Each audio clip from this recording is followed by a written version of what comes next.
Au jour d'aujourd'hui, mesdames et messieurs et mesdemoiselles, ce 13 mars 2025, ni les médias comme LCI, BFM TV, ni les politiques européens, encore moins les soi-disant généraux sur ces plateaux de télévision, personne ne peut sauver les troupes ukrainiennes dans la région russe de Kursk.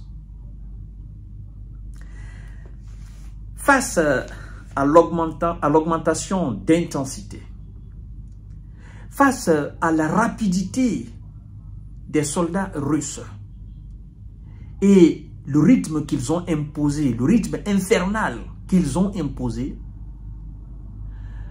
plusieurs S de M. Zelensky ont décidé de déposer de façon naturelle les armes et se sont rendus. C'est plus de 400 et quelques. 400 et quelques qui se sont rendus dans la région russe de Kursk. Ça s'est passé hier, mercredi. C'est le chef d'état-major, Valery Gerasimov, le chef d'état-major de l'armée russe, qui passe l'information à M. Vladimir Poutine en visite dans la région russe de Kursk. C'est gâté. On leur a dit, vous faites une erreur monumentale et vous allez récolter sa chair. Oh, il fallait les voir le mois d'août 2024. Oh non, c'est une humiliation pour Vladimir Poutine. Oh non, les braves soldats ukrainiens dans la région russe de Kursk. Oh non, c'est pas possible. Où vont-ils s'arrêter? Oh non, ils iront jusqu'à dans la ville de Moscou. Oh non, Vladimir Poutine va sauter. Le Kremlin va tomber. Oh non, le peuple russe va se révolter contre Vladimir Poutine. Bravo les soldats ukrainiens. Allez-y plus loin. Il fallait les voir, les applaudir. Il fallait les voir. Il fallait les voir marginaliser Vladimir Poutine. Il fallait les voir humilier Vladimir Poutine dans les bouches européennes. Mais, vous savez, j'aime souvent dire, le temps fait les choses et les défait. Le temps fait les grandes choses et les défait. Le temps, c'est le meilleur ami de l'homme. Mais le temps peut aussi être le meilleur ennemi de l'homme. Tout se passe dans le temps. Et aujourd'hui, le temps a décidé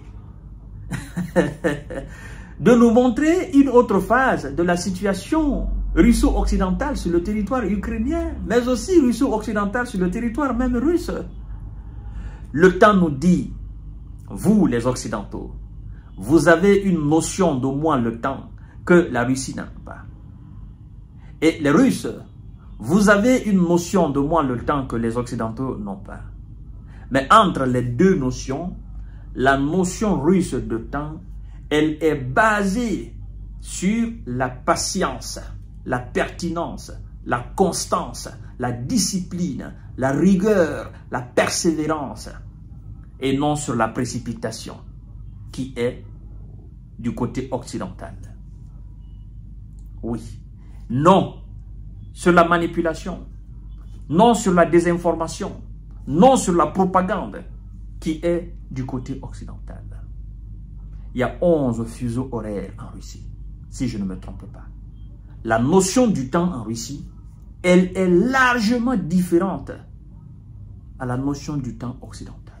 Donc, qu'est-ce que je veux dire par là? Je veux dire tout simplement que la Russie prend toujours son temps. Elle fait les choses selon elle et non selon l'Occident.